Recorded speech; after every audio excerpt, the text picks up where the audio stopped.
The role of Superman has landed Henry Cavill in the Hollywood spotlight. We sat down to talk about Man of Steel. I have to believe that you were sent here for a reason. And even if it takes the rest of your life, you owe it to yourself to find out what that reason is.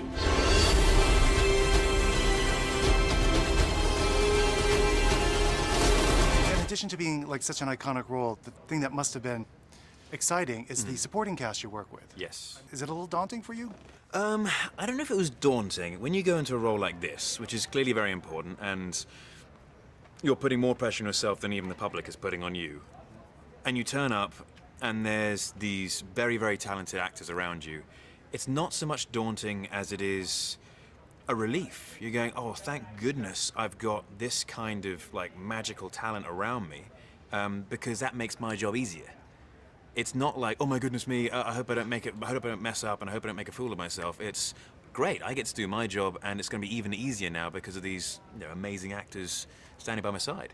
The misfit part of the character, you kind of related to that as a kid. I mean, yeah, I think we can all relate to that part of the character. I don't think any one of us has ever not experienced that sense of being slightly on the outside, or alone, or whatever the case may be. And so I think that's one of the great things about the character, is that we can all go, yeah, I know how that feels.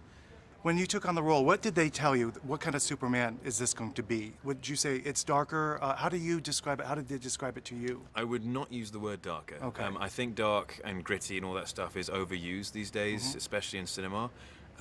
It's more realistic than previous incarnations. It's based in a real world. It's based in the world where you ask the question, if we discovered an alien existed amongst us, and an alien who we can't hurt, how would we feel? And for me personally as the character, I'm asking, if I was that alien, how would I feel? How alone would I genuinely feel? Would I trust those people around me to, share my secret? Crazy stunts there. I mean, it's amazing how the technology has changed, the way they have you moving. Were you doing a lot of that stuff? I know, obviously, smashing into a mountain was probably a little... Yeah, I did that. Yeah. That smarted. No, a lot of the stuff it's because it's all superpowered. Yeah. You do like the opening move, and then CGI takeover, and then you do the finishing move. So it's not so much big hits and dangerous stunts and everything. I mean, there was one thing walking into the oil rig, and there was big pyros going off.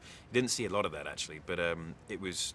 I mean, now that stuff, it could be considered dangerous. It's all very much controlled, but when you're wearing, an inch of fire gel on you, and the whole point of fire gel is it's supposed to sort of maintain moisture next to the skin for explosions or fire burns. And when this pyro goes off in front of you, and every single piece of fire gel instantly dries and cracks, you realize, actually, it's a pretty gnarly thing to be doing. If you didn't have the fire gel, your skin would be blistering. Right now, Cavill is in talks for the lead role in a reboot of The Man from U.N.C.L.E. He'd take over for Tom Cruise, who dropped out due to scheduling conflicts. Mike Wilbur, NBC News.